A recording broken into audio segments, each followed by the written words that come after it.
Your life is not happening in a straight line. That's a trick of your brain's limited bandwidth, a coping mechanism for decoding a multidimensional universe into something linear. In truth, your past, present, and future are not arranged like beads on a string.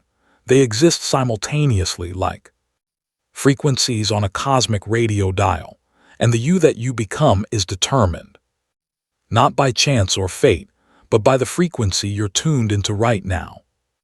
Quantum physics, in its most mysterious and disruptive revelations, has shown us something so paradigming that most minds instinctively reject it. The future is not a destination waiting to unfold, but a set of infinite probabilities existing right now in this moment in what physicists call the quantum field of potential, and you're not walking through time, you're collapsing it. But here's the part that few understand. The field does not respond to time. It responds to attention. It responds to coherence. It responds to the quality of the observer. This is not spiritual poetry, it's quantum mechanics. Let's pull back the curtain. In the infamous double-slit experiment, particles behaved like waves existing in a state of probability until an observer measured them. In the moment they were observed, they chose a specific path and became particles. This has been called the observer effect, but it's not just a quirky lab result. It's the key to your timeline. If a particle, the most fundamental unit of matter, only becomes real when it's observed, then the universe itself requires you to watch in order to manifest. But what are you watching for? That's the real question. The mistake most people make is believing their observation begins with their eyes. It doesn't. It begins with their beliefs, their emotions, their expectations. You are not observing neutrally, you're observing energetically. That's why two people in the same room with the same opportunities can live radically different lives. They're collapsing different realities, not because one is luckier, but because one is more coherent. Your beliefs are the lens, your emotions are the signal strength, your nervous system is the antenna. And yet most people don't realize this. They continue to wait for a future that is already available, like someone standing in front of a locked door, never realizing the key is already in their pocket. Let's go deeper. In quantum field theory, all possible states exist in a superposition. That means your future self already exists in multiple forms. One version of you is healthy and confident, another is wealthy and fulfilled, another is still stuck in cycles of fear. All of them are real in the field, but only one will become real in your experience. Why? Because that's the version you continuously observe through your self-concept, your vibration, and your embodied expectations. This is the illusion. You think you're heading toward that future, but actually, you're tuning into it. So here's the paradox. To become your future self, you must stop chasing them.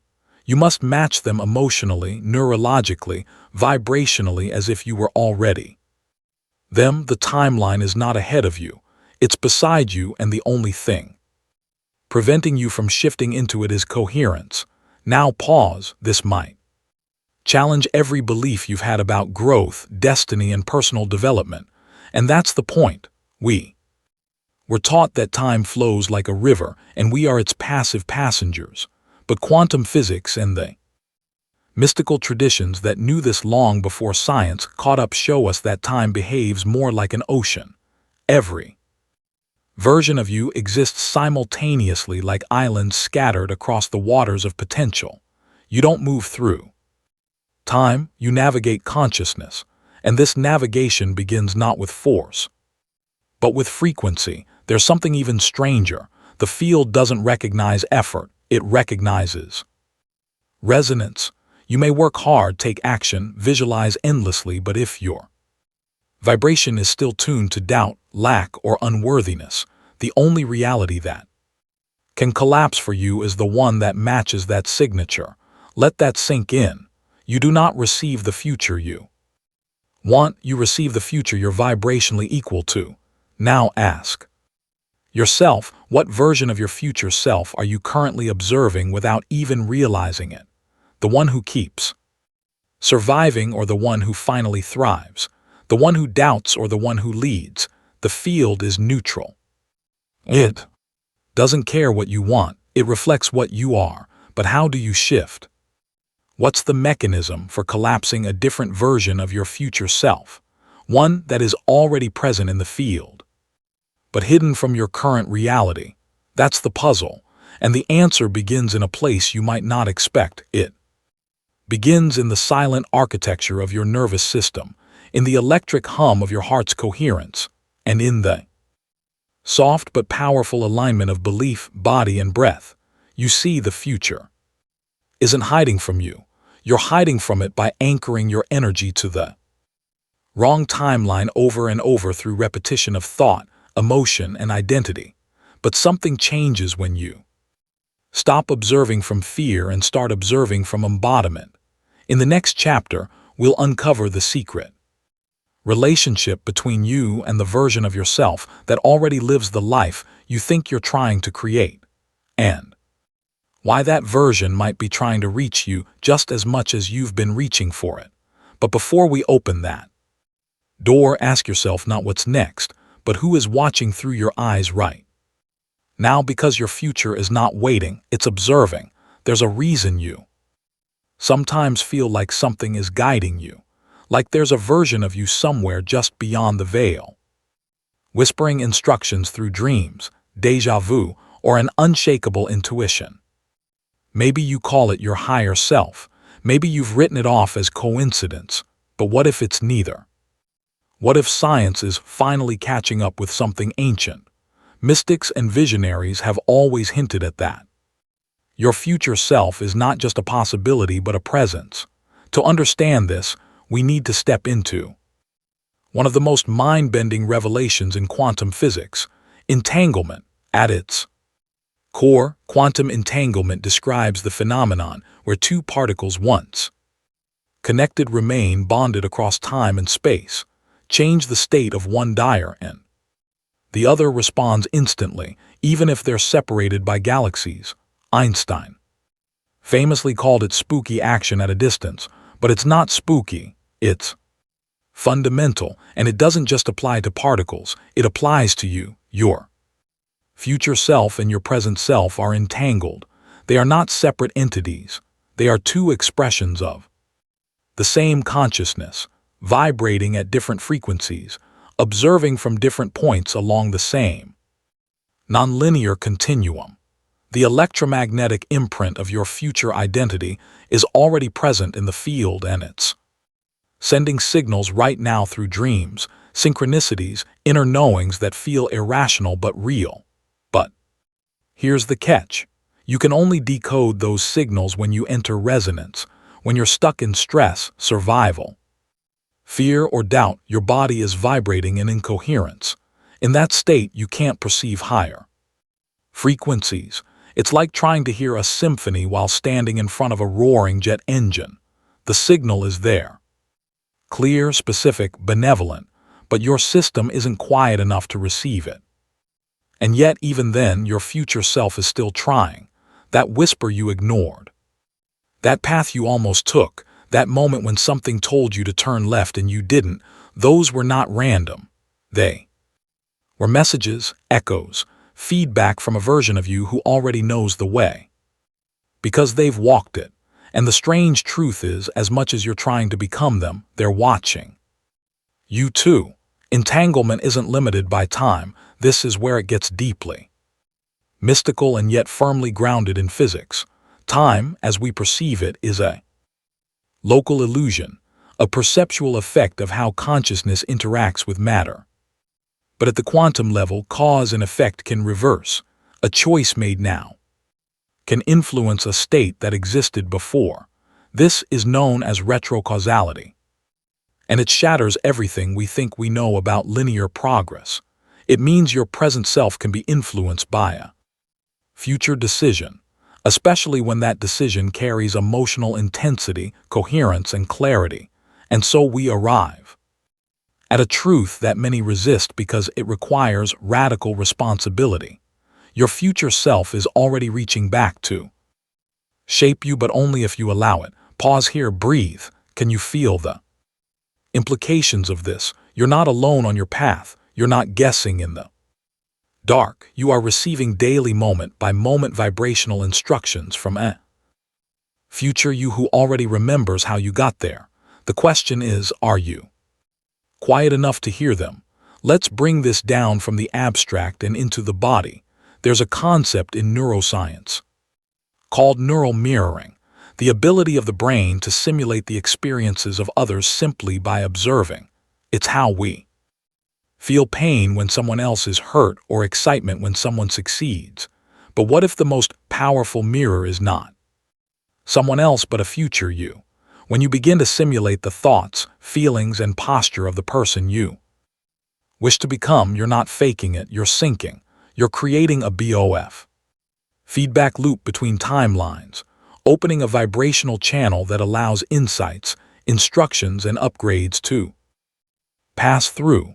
This is why visualization works, not because it tricks the universe, but because it entrains your nervous system to the identity of the future you.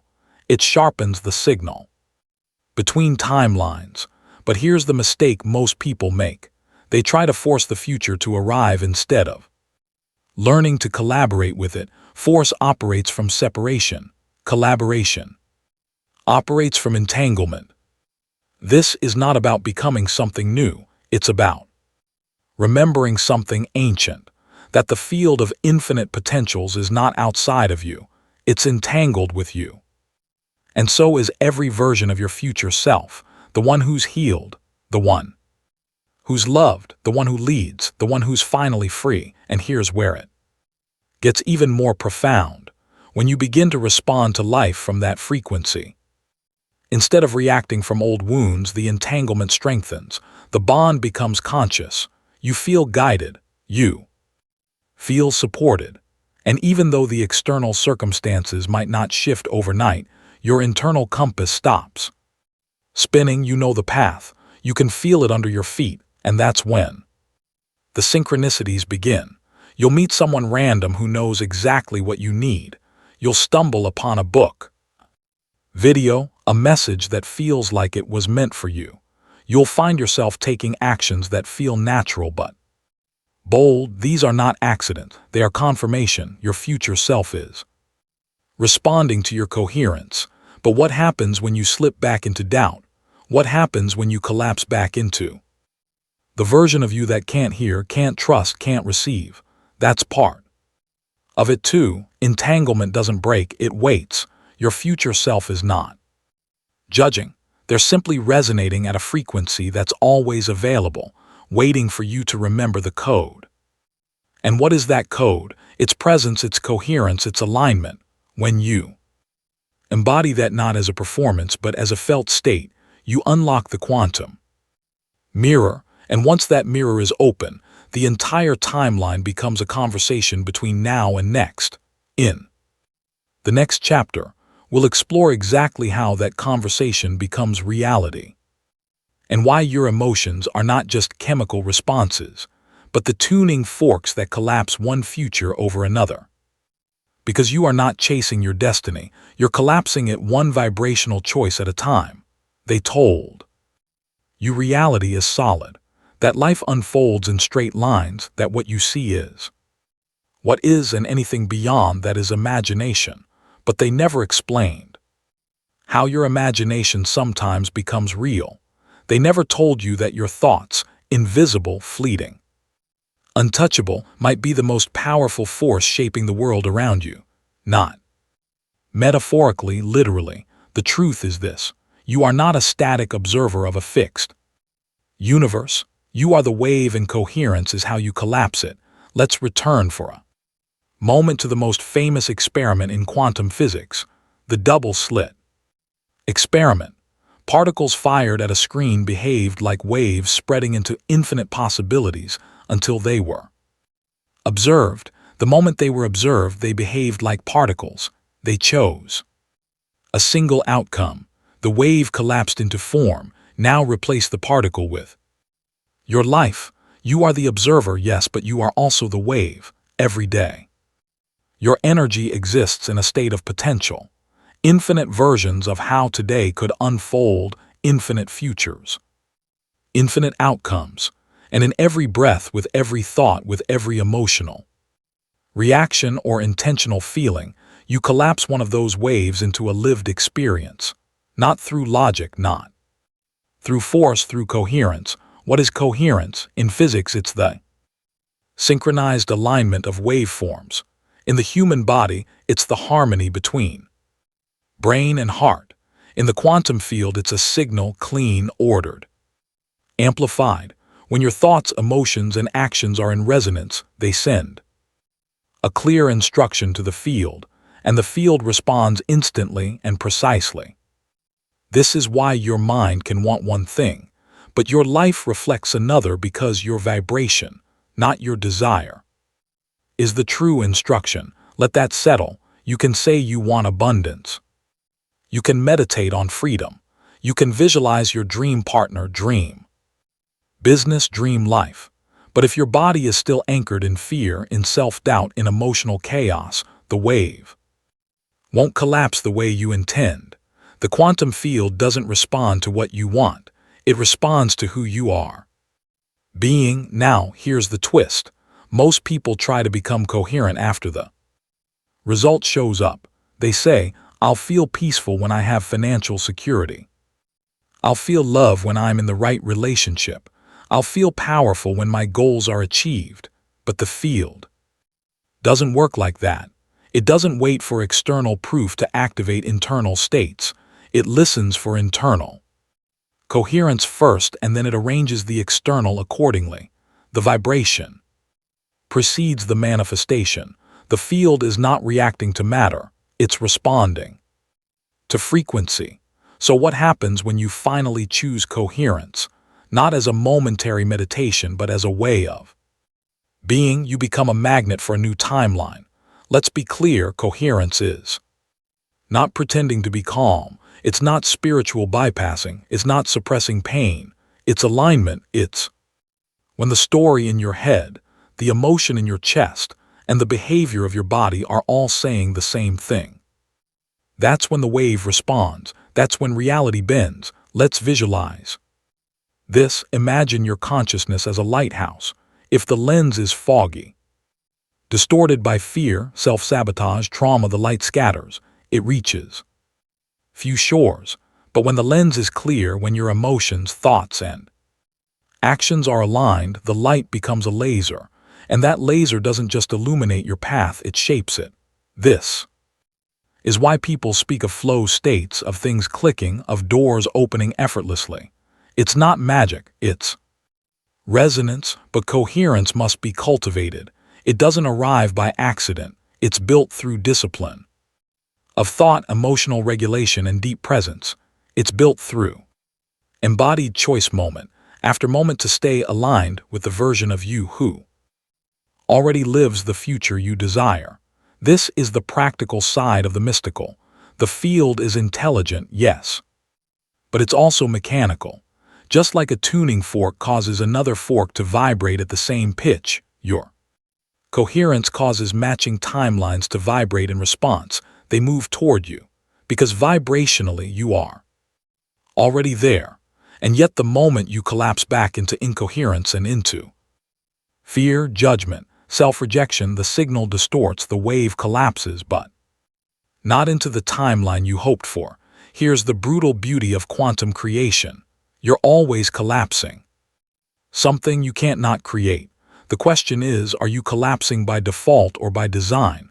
Let's take it even deeper. According to Dr. Joe Dispenza, when the brain and heart enter coherence, they create an electromagnetic signature measurable up to several feet outside the body.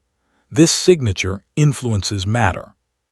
It communicates with the field, and it's unique to the emotional state you're holding.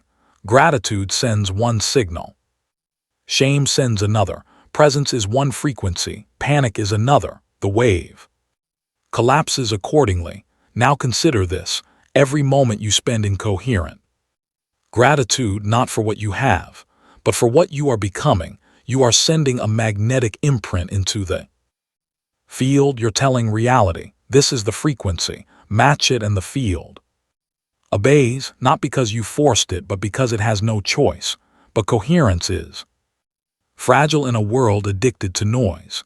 Every scroll, every comparison, every distraction pulls you out of waveform, potential, and back into fragmented observation.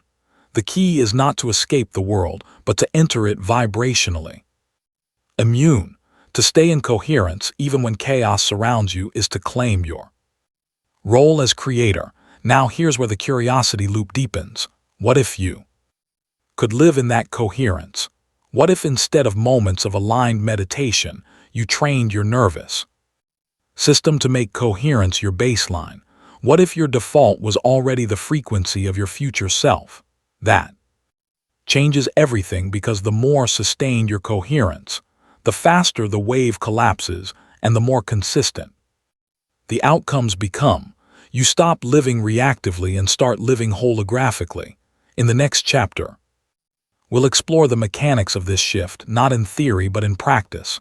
You'll learn the shortcut if you understand how to tune into your future, not by striving but by remembering, and why the future doesn't respond to effort but to familiarity. Because when you remember your future, it starts remembering you. You've been taught that transformation requires struggle, that to become someone new, you must push harder, try more, work longer. But what if the opposite were true? What if the most profound shift of your life wasn't born from effort but from remembrance? There is a version of you fully alive, fully expressed, already free, that isn't waiting to be created but simply to be remembered. The field doesn't need convincing, it needs coherence. And coherence doesn't require force, it requires frequency. This is the shortcut almost no one talks about, not because it's hidden, but because it's too simple for the mind. Addicted to effort, let's rewire the paradigm. Imagine that reality is a multiverse of stations, like radio frequencies playing infinite versions of you. One station broadcasts the version of you stuck in cycles of doubt, another the version thriving in purpose, another the one who finally feels safe in their own skin. All of these stations exist now simultaneously, eternally. The dial, that's your state of being. But here's the illusion. You think you have to build that version, you think you have to earn it, and so you chase, strive, hustle, you work on yourself endlessly, never realizing the signal is already there. It's just your nervous system that hasn't tuned in. This is where the science gets spiritual. Your nervous system is a frequency detection system. It memorizes emotional states and builds biochemical loops around them. Most people unknowingly become addicted to the frequency of survival, meaning even when life is calm, their body searches for chaos. Familiarity becomes identity, not because they love pain, but because the pain is known. It's safe, so to shift timelines, you must teach the body a new memory, and that memory must come before the evidence. Let's get precise. When you feel the emotion of your future, and before it arrives, you create what neuroscientists call a somatic marker. This marker becomes a reference point. It says to your subconscious, this is real, not someday. Now the body, which doesn't know the difference between imagined and actual experience, begins to adapt. It fires new neural patterns. It releases new hormones. It shifts posture, breath, tone of voice. In short, it becomes the future version of you before your reality does. This is the vibrational technology of the mystics, now validated by brain scans and heart coherence monitors. It's not wishful thinking, it's quantum entrainment. But here's the key most people miss. The body will resist this shift, not because it's broken, but because it's loyal. It's trying to protect you by repeating what's known. That's why the shortcut is not found in forcing change, but in training familiarity. This is the frequency shortcut. You don't become your future self through Effort, you become them by making their frequency feel familiar. So, how do you do it? You begin by shifting your energetic default. You train your nervous system through repetition and emotion to recognize the state of your future self as safe, as normal, as already here. This is the art of collapsing resistance before results, and it happens through a ritual of remembered embodiment.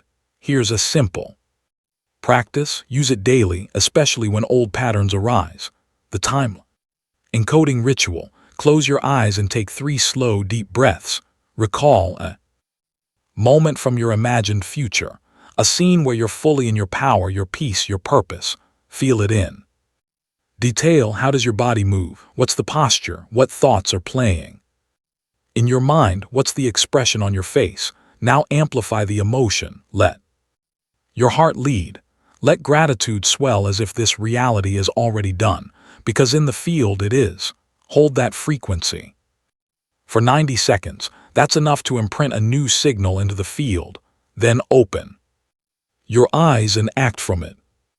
Not just when it's easy, especially when it's not. Because the brain wires according to action. Each time you take a small step from the energy of your future instead of the fear of your past, you rewrite the code of your identity. And this identity, it's the access point. It's the real manifestation technique. Not words, not vision boards, embodied identity. And here's the magic. The more often you repeat this, the less resistance you feel. Your body begins to crave the new frequency. Your subconscious becomes fluent in possibility, and suddenly life responds. Why? Because the field no longer sees you as someone wanting the future. It registers you as someone remembering it. That's when you enter quantum alignment. That's when time bends. That's when reality starts chasing you. Pause and feel this. You don't need to struggle to get there. You're already connected to the version of you who lives there. All that remains is tuning in again and again and again. And if you've been feeling like change is close but not quite landing, this is likely why. The frequency is present but not yet familiar. That changes today. So right now, take 20 seconds and anchor it. Type in the comments, I remember my future as if it already happened. Let that be the signal to yourself, to the field, and to this community that your shift is active. We're not here to wish. We're here to align, because your future isn't waiting for you to work harder. It's waiting for you to feel it, to know it, to become it before it arrives. In the next chapter, we'll explore how this frequency creates a feedback loop with reality itself, and how your future identity, once activated, begins to pull you in through synchronicities, intuitive actions, and magnetic alignment. You'll see how what you receive is just an echo of who you've decided to be. There's a moment, subtle but unmistakable, when reality begins to echo back who you've become. A stranger uses the same phrase you whispered in meditation. An opportunity arrives in perfect alignment with your vision. Song plays with the exact emotion you just encoded into your heart, and you realize when the field is not random. It's responsive. It's alive. This is the point where the quantum shift gets real. Not as a concept, but as a conversation.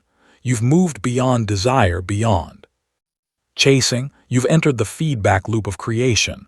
Most people don't realize this exists.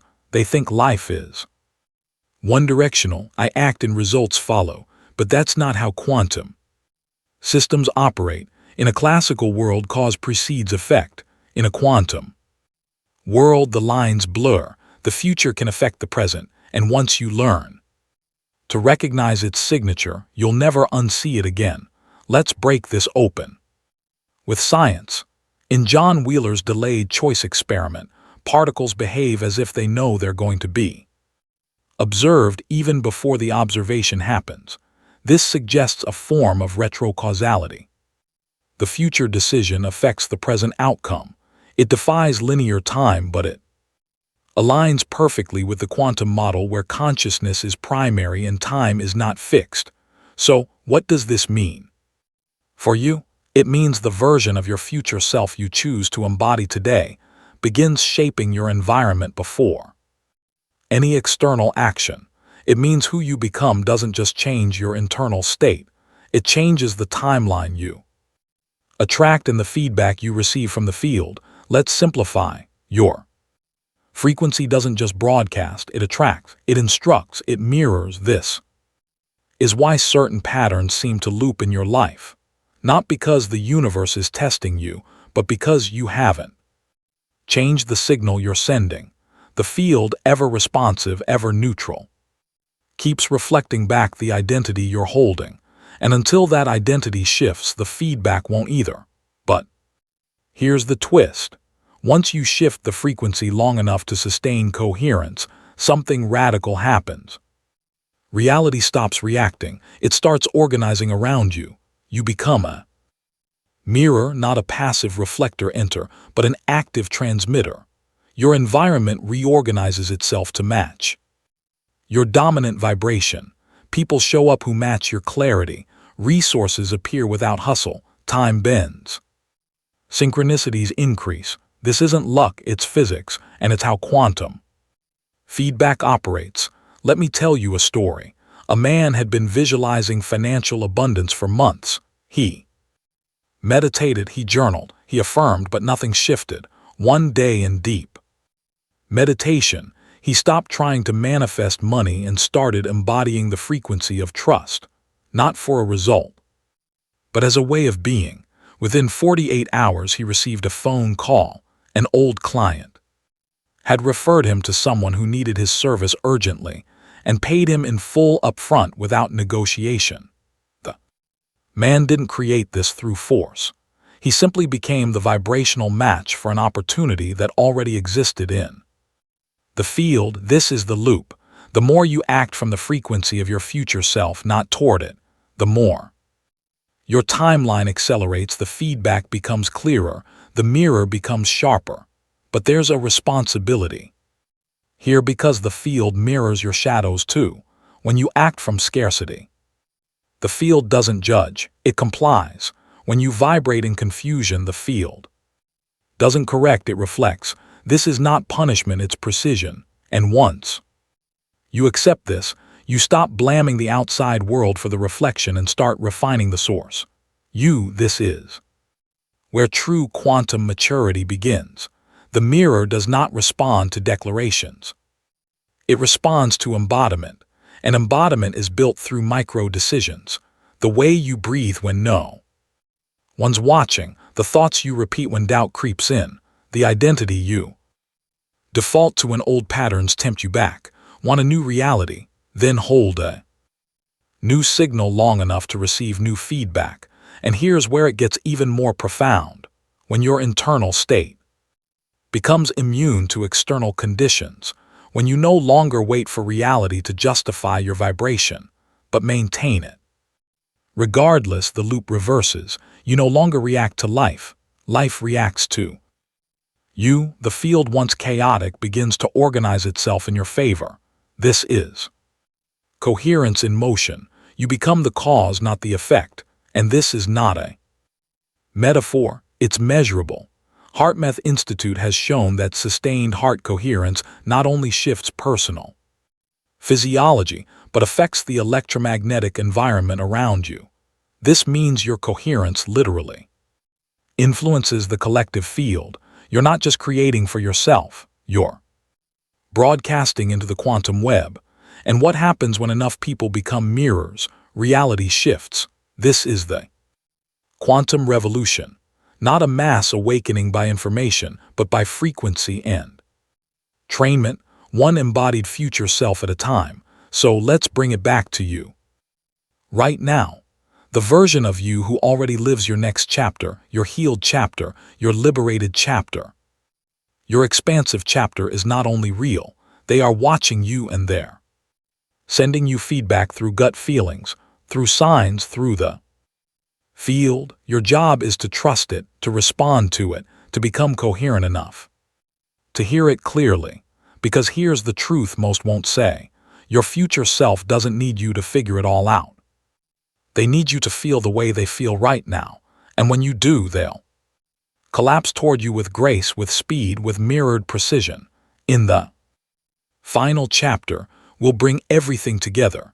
You'll discover how to lock in your new timeline by collapsing your old identity and why the version of you you've been chasing was simply waiting for you to choose. There comes a moment in every journey where seeking must give way to embodiment. You've visualized, you've felt, you've remembered the frequency of who you're becoming, but the final step is to collapse who you've been, not to kill the past, but to stop keeping it alive. You see, the quantum field doesn't need your effort, it needs your decision. Because every time you revisit the identity of limitation, through thoughts, habits, emotions, you're not just remembering, you're reactivating. You're recollapsing the same version of you over and over again. This is the final paradox. The old self is not holding on to you, you're holding on to it. And once you truly see that, with no shame, no judgment, just presence, the collapse begins. Let's bring this into the science. In quantum mechanics, collapse isn't destruction, it's selection. From infinite wave possibilities, one reality becomes manifest through observation and coherence. When you collapse a version of yourself, you're not erasing it, you're simply ceasing to energize it. You stop feeding that timeline with your focus, and in doing so it dissolves, not with noise but with silence. This is not about fixing yourself, it's about choosing again. And this choice isn't loud, it doesn't need fireworks. It's subtle, embodied, a breath held differently, a posture shifted, a boundary honored, a belief surrendered. It's the moment you stop needing proof and become the proof. Because at a certain point, you realize your future doesn't arrive like a lightning strike. It unfolds like a memory you finally stopped resisting. It's not new, it's familiar. It's who you were always meant to be. Beneath the programming, the fear, the loop. This is the death of striving, the birth of alignment. So, how do you stay in this space? How do you sustain this version of you when the old one whispers to be remembered? The key is not suppression, it's presence. You meet the old self like a ghost, not with fear but with gratitude. You say, I'm thank you. You protected me, but I'm not that anymore. And in that act of witnessing, the charge dissolves. The loop ends. Now the field can reflect your coherence without distortion.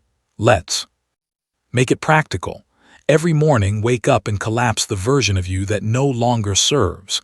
Don't wait for triggers, don't wait for contrast. Proactively choose. Feel the version of you that already exists in the quantum. Confident, joyful, magnetic, and breathe them into your cells. Let your nervous system memorize that future as now. Let your choices flow from that memory. This is how identity shifts, not in sudden revolutions, but in sustained embodiment. And here's the secret. Most myths, identity is not who you think you are. It's who you feel safe being. So if your body still feels safe in contraction, you'll keep returning there at no matter how much you affirm. That's why this path is not mindset alone. It's cellular, energetic, ritualistic. And every time you choose from this place, the field listens. You become the tuning fork, the attractor, the timeline, and others feel it without you needing to convince, to prove, or to explain. Your presence speaks. And when your presence carries the frequency of your future self, it sends a message into the collective. It's possible. This is how quantum identity becomes not just personal but communal. And this is where the movement begins, because as more of us collapse the outdated versions of who we thought we had to be and step into the coherent frequency of who we truly are, we entrain the field together. We shift the collective mirror, and the ripple expands. You don't need a perfect past to embody a powerful future. You just need presence and the courage to no longer delay who you've already become. So ask yourself quietly, honestly, what version of me am I willing to let go of so I can finally remember who I am? Let this not be the end of the video, but the beginning of your embodiment. And if you feel the Pull to go deeper, not just in theory but through practice. There's something waiting for you.